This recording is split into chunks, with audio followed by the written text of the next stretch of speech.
Hello, this is Justin Williams with the Wolfpacker Podcast. I'm joined today, as always, by co-host and editor of the Wolfpacker.com, Matt Carter.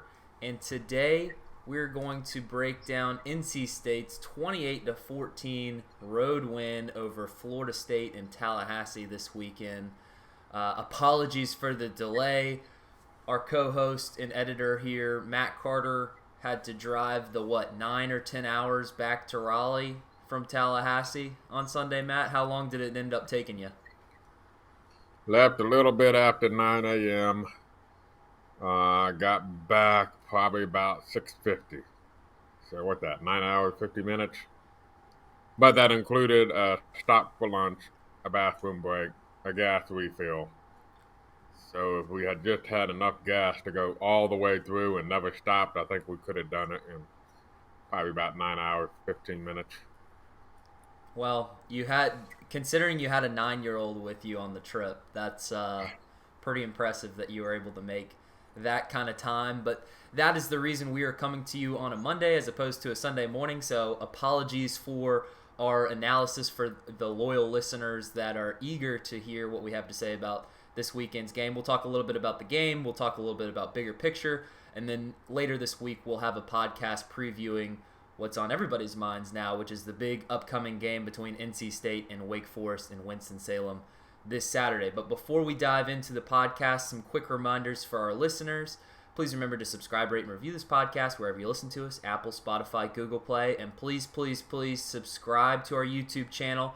We're now to 1,100 subscribers, so our journey to 2,000 subscribers, I believe, will be a lot quicker than our journey to 1,000. Again, we thank the fans for getting us to that point, and we're going to keep putting up a lot of great content on YouTube. We've got some great stuff in the works later this year going into basketball season, so stay tuned, and a great reason to subscribe and just see what we've got going on at the Wolfpacker YouTube channel.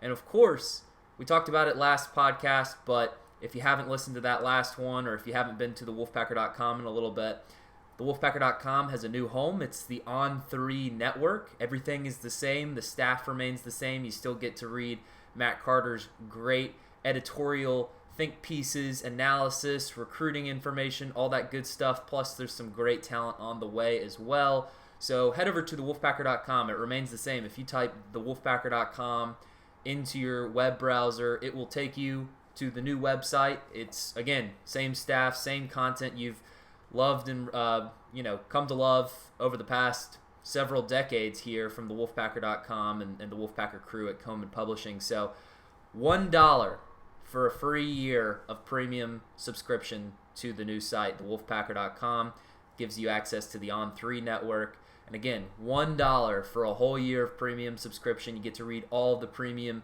stories, all that good stuff that you've always been wishing that you could read behind the paywall that Matt has to say, or that I have to say, or anybody else that we're going to bring on board.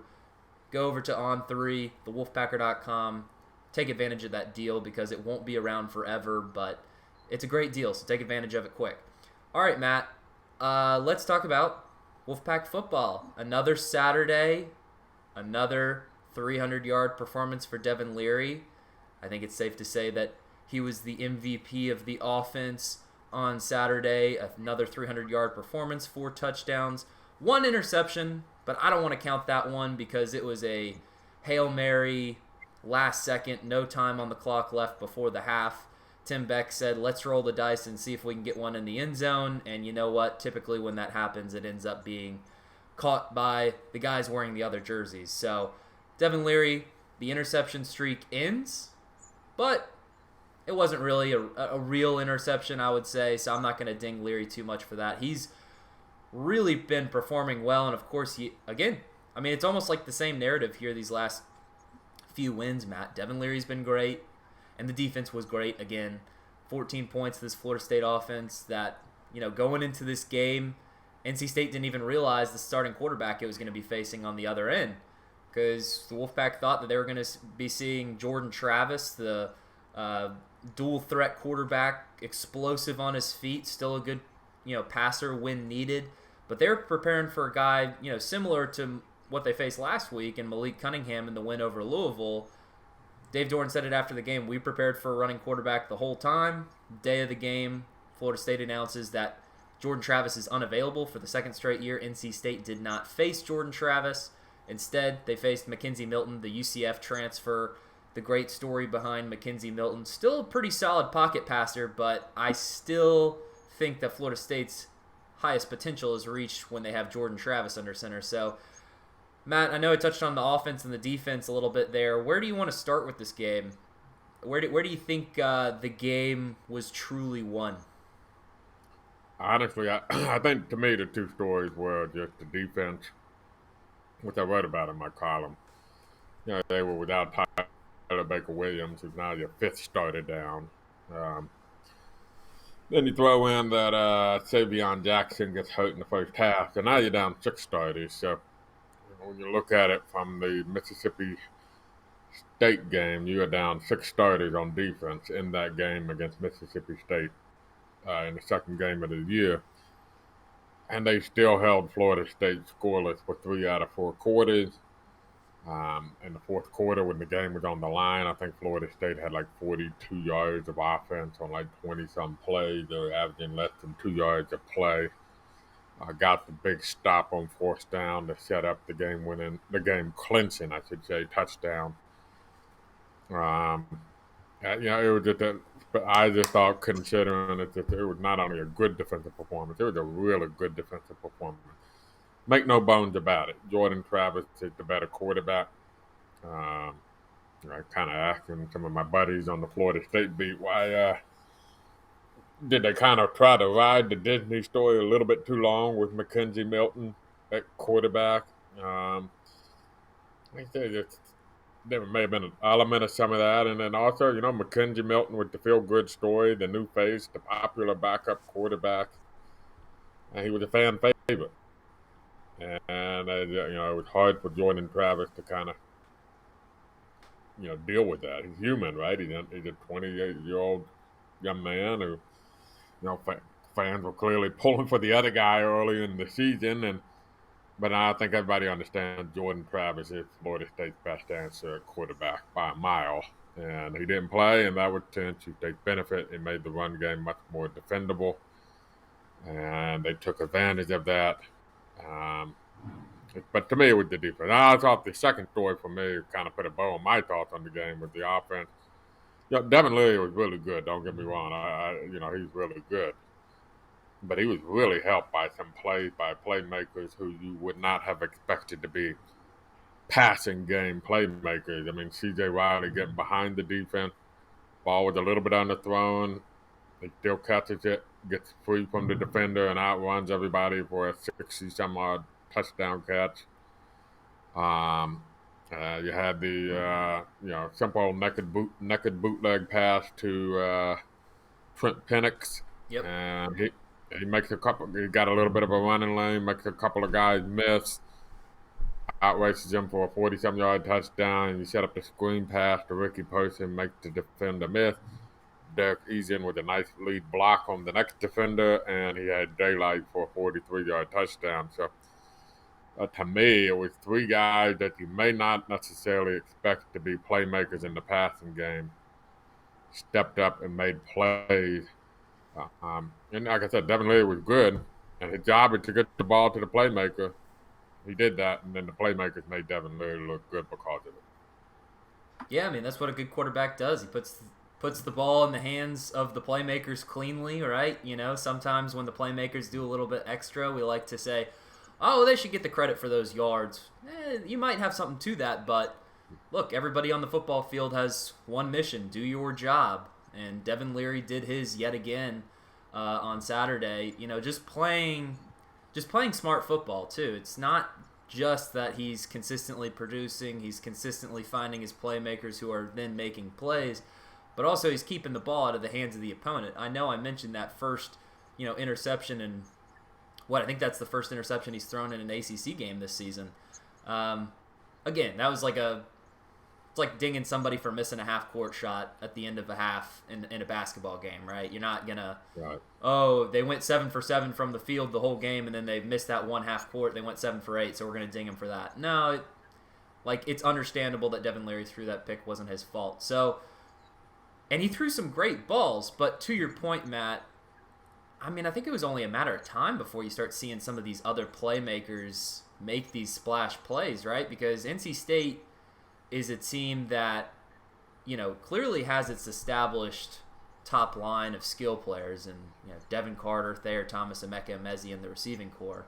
And they do lean on those guys, but it's not like those guys are, playing every down, every offensive snap when NC State's in the game. NC State is pretty generous with its rotation, in the receiving core, considering its depth there, considering the young talent it has. And, now you're finally seeing a game where, some of these other guys are making some big plays. It was nice to see C.J. Riley finally make a splash play like he has, coming back from multiple ACL injuries in his college career. Kind of lost that explosion, the last couple years. He used to be one of the quicker guys, if not the quickest guy in the receivers room. He doesn't hold that claim anymore, but it's nice to see him finally start to get some of that explosion back. Looks pretty lean this year too. He looked like he was getting a little bit bigger last year, maybe a step behind. Struggled early on last year, and then kind of got into a rhythm as the year went around. And he's played, pretty solid with his opportunities this year. But finally, you get to see a big play there, and then they love those little H-backs, Matt. Chris Tootle, Trent Penix, finally starting to get that game going, and that just opens up the field and creates opportunities not only for those guys, but eventually it's going to create opportunities, and already has created opportunities for guys like Thayer Thomas and Emeka Emezi and Devin Carter to get open and face single coverage versus, being double covered. I just like what NC State's doing offensively right now. Yeah, I'd like to see a little bit more consistency in terms of piling up the points, I guess I would say. Yeah, I think that's the next step for the offense. You kind of look at, got a huge 3-game stretch here. You win them all, you're playing in Charlotte. How are you going to do that? When 2 of those 3 games, you're going to have to outscore the opponent. Not reasonable to expect to hold Wake Forest and probably North Carolina to say 13 points, right? I'm not sure 28 points is reasonable to expect to win those games. And I think that's the next key for this offense. I felt like at halftime it should not have been a 14-0 football game. And it was a touchdown a quarter, right, for NC State. 1 touchdown in each of the 4 quarters. You would have liked to have seen that offense maybe hunt up another touchdown in the first half and be up 21-0. And you would have really felt the game was over at that point. You would have liked to have seen, an earlier score in the fourth. It stayed 21-14 for a good while. You would have liked to have seen the offense maybe kind of come up with that score there. Some of that is they're still struggling to run the football. It was a little better in this game, but not to where it needs to be. They're playing a team Saturday that will give up rushing yards to anybody that wants them. So you need to stay. I mean, at some point you gotta start being able to run the football better.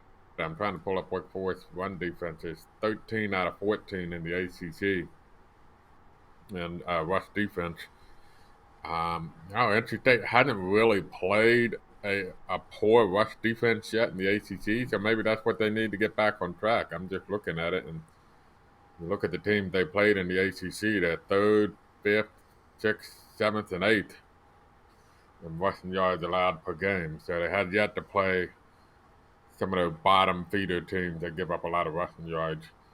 But that's one area that maybe could step up and improve. But it's like you said, I mean, this is a big game Saturday, and you have to take advantage of what you can because you're going to have to outscore Wake Forest. So there's a lot on the line. Yeah, I know NC State's rushing total doesn't jump off the page. Another game that NC State's held to below 100 rushing yards. And again, it's a team that going into this season, everybody was excited about the run game, the 2-headed monster at running back with Ricky Person and Zonovan Knight, a formidable offensive line that seems to, or at least went into this season saying that its strength is, in the run game. And, you saw that NC State was able to dominate inferior opponents in the run game, was really just able to run it right down their throats. Pretty simple game plans in those games on the offensive end. Now that they face better defenses, they've had to get a little bit more creative, and they've really had to lean on that passing game where that's where Devin Leary has been a real blessing, because if he hadn't taken the step that he has this season, then NC State would be looking at a different season the way, the run game has gone so far. But I will say, I talked to you after the game, Matt, before you left Tallahassee over the phone. I was saying that it finally started to look like the run game was showing flashes of coming back in this Florida State game. And Dave Doeren did say after the game that this Florida State defensive line was the best he had faced this season, in his opinion. It's still a team that has faced Clemson. It's still a team that has faced Mississippi State. So to say that Florida State was the best defensive line that NC State has faced this season, that's, a pretty high compliment from Dave Doeren. He's not one that's just going to throw something out there just to say it. He truly believes it. And the fact that they were still able to outrush Florida State in a game where, granted, I know Jordan Travis didn't play. That's a loss of, it's a big loss in your run game. But at halftime, NC State held Florida State to -1 rushing yard. -1 rushing yard was Florida State's run total at halftime. That's not a winning formula. I said it on the pregame or the preview podcast that we did for this game. If NC State can find a way to outrush Florida State, it's going to be in great shape to win the game. We didn't know that Jordan Travis wasn't going to play at the time, but NC State did outrush Florida State 86-38, and they won the game. And that's kind of like bad rushing total versus less bad rushing total. Though, but to your point, take out the sacks yardage and you take out the 3 kneel downs to end the game where they lost 4 yards on all 3 of the kneel downs. That was 12 yards lost. I think they lost another 13 or so, 15 yards maybe on the 3 sacks that they gave up. Yeah, Ricky and Zonovan Knight combined for 103 yards on 28 carries. Yeah. Not good. It's not good, don't get me wrong, but it's not terrible, which is what the rushing output, quite frankly, was in some of the couple recent games, particularly Louisville, I believe, is when it kind of hit a rock bottom type moment when neither one were effective running the football. But it's really been a 4-game trend. The Miami game numbers were kind of skewed by the fake punt, right? Whatever Trent Penix ran on the fake punt. It did not run it well at all against Boston College. Did not run it well at Louisville. This was the first time where you could say maybe, okay, this week was better than last week at least. This coming week should be better than this week. Should be the best against Power 5 opponent. I mean, you got to have your best Power 5 number in the run game against Wake Forest, because they're the worst Power 5 run defense you're going to face all season. Could very well be.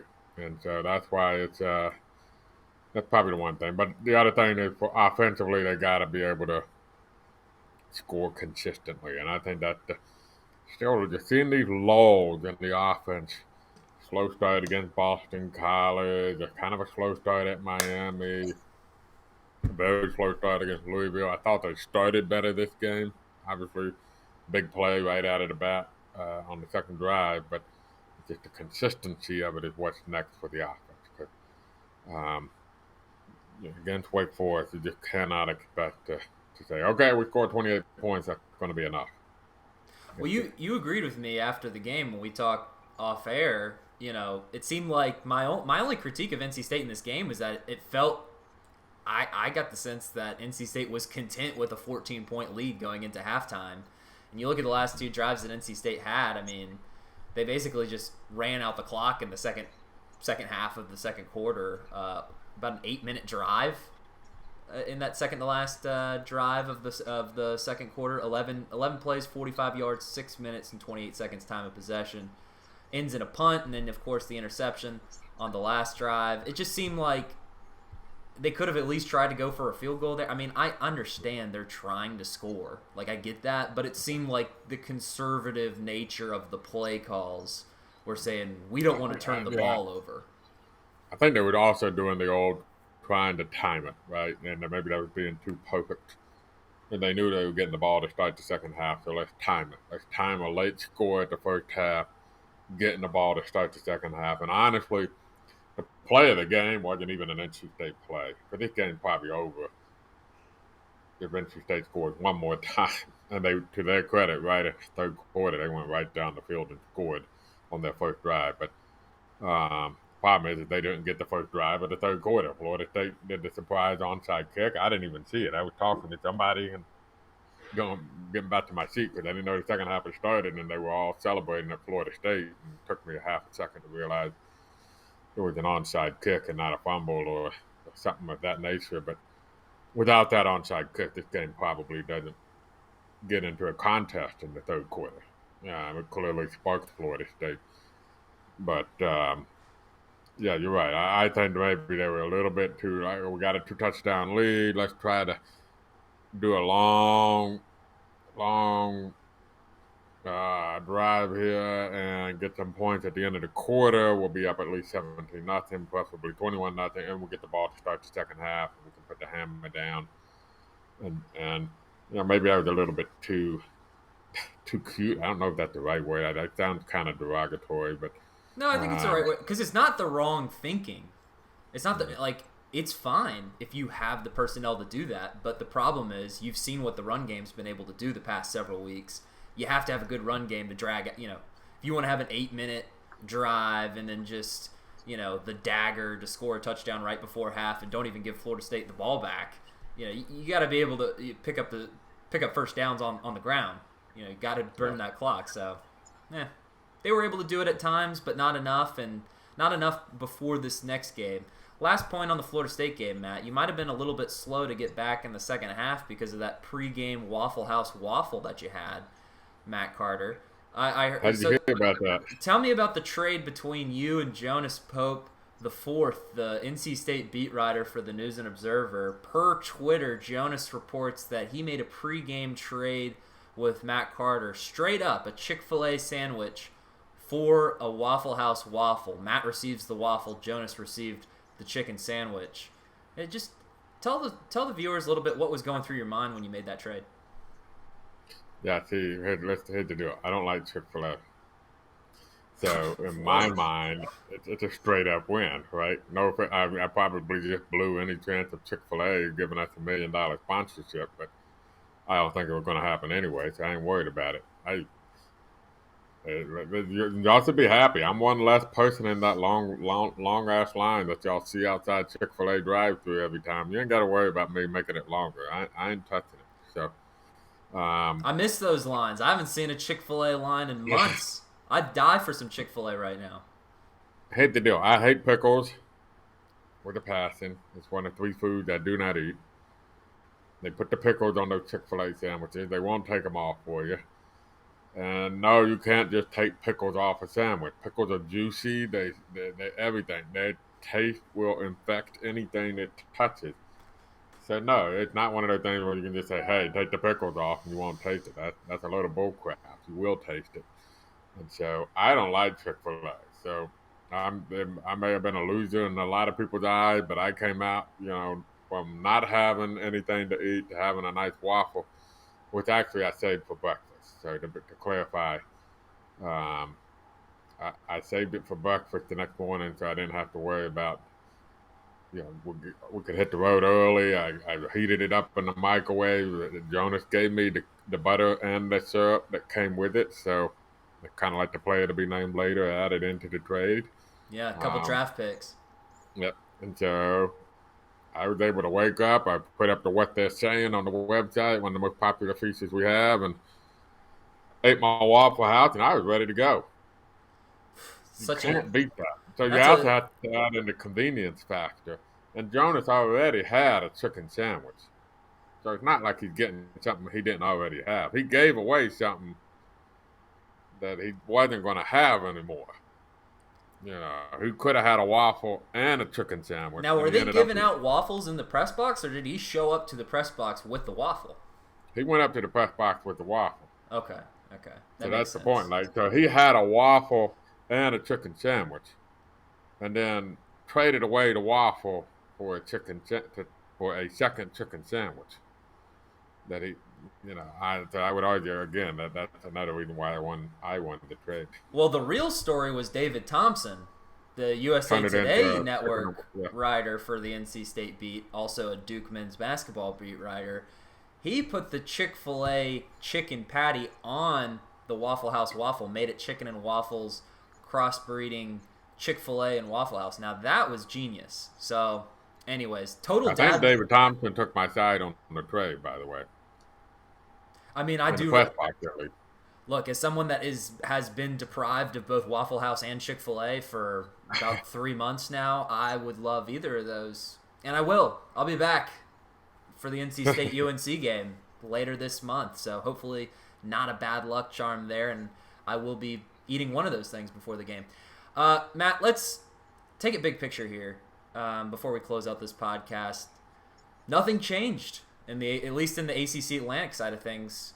In the division race, still a 3-team race right now, especially after Clemson beat Louisville this past weekend. Still between NC State, Wake Forest, and Clemson, really the two main competitors that control their own destiny right now, NC State and Wake Forest. Of course, what drives Wolfpack fans crazy, and I'm right there with you, is that you watched UNC beat Wake Forest right before kickoff of the NC State-Florida State game. But that did not count as a conference game because the ACC refuses to put out a scheduling model that will allow for in-state rivalries to be an annual tradition, like Wake Forest playing UNC, like NC State playing Duke. They're in different divisions. They're only supposed to play once every 7 years, so guess you got to schedule them non-conference to get them on the schedule. I don't fault UNC or Wake for scheduling this game. It's a fun game. It's a game that should be played every year, just like NC State should play Duke every year in football. But it does suck, if you're an NC State fan, to see Wake Forest fall like that, only for it to not count in the ACC standings. But either way, it wouldn't have mattered because NC State has to win this next game, regardless of whether that counted in the standings, if it still wants to control its own destiny moving into the last 2 weeks of the season. So, Matt, is there a scenario that exists? Because I know you've gone through all these scenarios. You're a bracket guy. You're a bowl guy. You're all about the postseason bracketology, or I guess you can't really call it that for college football. But you know what I mean. Is there a scenario that NC State can win this next game against Wake Forest, and something can happen that would make it so that NC State doesn't have to go into that UNC game thinking, we need a win or we're not in Charlotte? How does that happen? There are a lot of scenarios that can play out. And ironically, there is a scenario NC State could lose Saturday and still be in Charlotte at the end of the season. So I think that's the biggest takeaway people need to understand. There's a huge benefit to the winner for Saturday. They become the last team to control their destiny in the ACC Atlantic. Only 3 teams can win the Atlantic now. That is one thing that did happen Saturday. Clemson beating Louisville, yet another close game, which is how they built to be. They're just going to be in a close game every week. Gets Clemson to 5 ACC wins, and now 5-2 of the ACC, which means that only teams that can win the ACC Atlantic now are, because every other team in the Atlantic has at least 3 losses, really are just Wake Forest, Louisville, Wake Forest, NC State, and Clemson. That may not be mathematically 100% correct, but it practicality puts you right there. I'm trying to pull up the standings real quick to make sure I got everything correct here. Well, Louisville now only has 3 losses in the ACC, right? Yeah, and the only team that could theoretically, Louisville has 4, Florida State has 4, Boston College has 4. They've been eliminated. Syracuse mathematically not eliminated. They're 2-3 in the ACC. The best they could do is tie Clemson. They can't win a tiebreaker with Clemson. And they can't really win a tiebreaker with Wake Forest, who's 5-0 in the ACC. So there's another team that got 5 ACC wins head-to-head. And given they lost to both those teams, it's almost impossible for them to win any kind of, and it may be mathematically impossible for them to win any kind of tiebreaker with the teams that are left, if that makes sense. I mean, it sounds like it's mathematically impossible because even if they win out, they're still only tying Wake Forest and Clemson. Yeah, if they win out, the best they can do is tie Wake Forest or Clemson. Theoretically, maybe you could tie NC State and Yeah, but if you perhaps tie NC State, then Wake's going to be 6-2 at least in the ACC. So Syracuse is out. uh, Syracuse is out. I could see if NC State beats Wake, we're getting really into the weeds, but then lose it to Syracuse and UNC, that puts them at 5-3. And then yeah, but Wake would still be in that tiebreaker mix. Yeah, I just don't. It just doesn't seem likely to happen. So yeah, I think Syracuse is mathematically eliminated. It's going to be one of those three teams. That's the bottom line. The winner controls their destiny. We know the game time of Clemson Wake Forest now, which is noon on November 20th. Let's say November 20th. Let's say NC State beats Wake Forest Saturday. Uh, Famous last words, right? But let's say they beat Wake Forest on Saturday. Both teams are 5-1. We do not yet know the NC State Syracuse game time, but it is almost impossible for it to be a noon game, given how the other networks have already claimed noon games. If the train comes by the office here, say hi to Amtrak. Let's be honest. They're not going to give NC State a noon game this year. Yeah, and the ACC network had that noon game. I think ESPN had a noon game so it's going to be either 4 or 7:30 or 3:30. So what is almost certain to happen if NC State beats Wake Forest, they will know by the time of kickoff against Syracuse the outcome of Clemson Wake Forest. If Clemson beats Wake Forest, NC State will know that if they win that game they're playing right now, they have clinched the ACC Atlantic Division. It's over. And the UNC game would not matter for anything. So that's the best case scenario. Win Saturday, have Clemson beat Wake Forest at home on the following Saturday before your game, and then you come out and beat Syracuse. You are the Atlantic Division champion, and you could start buying tickets for Charlotte on December 4th, booking hotels and getting your plans underway. So that's kind of the best case. And then real quickly, if you lose to Wake Forest will go to 6-0 in the ACC. You're 4-2. Let's say you win out. Let's say NC State wins out. And Wake Forest loses to Clemson, and then Phil Djokovic back at Boston College leads the Eagles to a win over Wake Forest, and they fall to 6-2. And Clemson would be 6-2. And now you have a three-way tie at the top of the division. This is where I have to do some more homework. But if the three-way tie is at 6-2, it goes on division record. That's right. And Wake Forest's 2 losses would be in the division, Clemson and Boston College. Clemson and NC State both would have 1 loss in the division, because NC State lost to Miami, Clemson lost to Pittsburgh. So I don't know what would it go back to head-to-head at that point between Clemson and NC State, which obviously NC State would win, but there might still be a path if NC State loses Saturday. That's not a crazy out of the sky path either. No, it's not a crazy path. The Wake's got its 3 toughest games of the season in the last 3 weeks of the year. Especially now that Phil Djokovic is back for Boston College. That's a potential game changer late in the year that if you're an NC State fan, you're happy to see. You're happy to see it for the young man anyway, but you're really happy if you're an NC State fan to see it. Which means that if NC State can just win this game on Saturday, it is looking very pretty atop the ACC Atlantic Division standings. Again, if it wins out, it doesn't matter. It goes on in either way, but Wake Forest still got 2 tough games left. So if NC State were to slip up in one of those last 2 games, a win against Wake Forest would be really huge, because then NC State could still go on and play in the ACC championship game if Wake Forest was to drop one more of those last 2 games. So, word of advice for the Wolfpack: want to go to the ACC championship? Just win Saturday. Just win. Yeah. And just to go back to that scenario I put out there, it is true. So under that whole hypothetical, NC State loses to Wake Forest, but then Wake Forest loses out, NC State wins out. There are 3 teams at 6-2.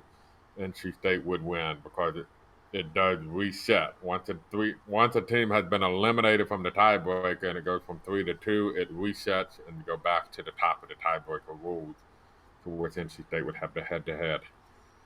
over Clemson. So try to follow all that if you can. I'll give you a pop quiz later in the week to see if you remembered it. In the next podcast, I will quiz Justin Williams. Not too hard. No, I got it. It's easy. We'll That's find easy, out. Matt. But you know what? What would be a lot easier for the blood pressure of thousands of Wolfpack Nation out there would just be for NC State to go to Winston-Salem and take care of business. Beat a Wake Forest Demon Deacons team that is still very good despite losing to UNC by 3 points. Look, UNC's a good matchup for Wake Forest, but I think NC State's a better matchup for Wake Forest because NC State actually has a defense that it can rely on to get stops. Can it stop Wake Forest consistently enough? We will see. We'll get into more of the analysis on that game in the next podcast. But, one last thing, Matt. The Coastal Division is far but from decided either. I mean, Pittsburgh's got a big one this weekend, or on Thursday against North Carolina coming to Heinz Field. Pittsburgh loses, you're going to have 3 teams atop the ACC Coastal with 2 losses, including Virginia. And, that team that we, put in the grave, put 6 feet under, thought was dead, Miami at 3-2. And crazy enough, there's still a potential path for UNC to be in the. I mean, if UNC were to win out and be 5-3, and somehow Miami and Virginia and Pitt all end up with 3 losses, UNC beat all 3 of those teams, they could be in Charlotte too. Yeah. So well, that would mean that don't UNC talk too much smack yet. You really need Pittsburgh to beat UNC before you can put the nail in the coffin on UNC's very slim Coastal Division hopes.